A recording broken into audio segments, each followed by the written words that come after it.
Zakaria street hawkers association ने 76वां जश्न यौम आज़ादी नाखुदा मस्जिद के सामने मनाई।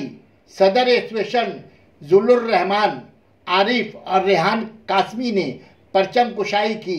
इस मौके पर मदरसा के बच्चों ने मुजाहिदीन आज़ादी और मौलाना के जंग आज़ादी में खिदमत पर रोशनी डाली।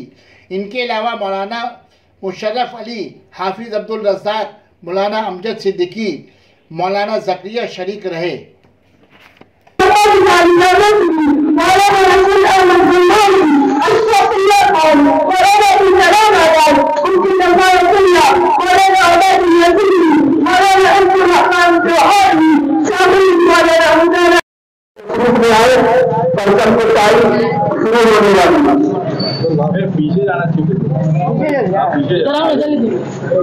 खोलिए खोलिए तो खोलिए।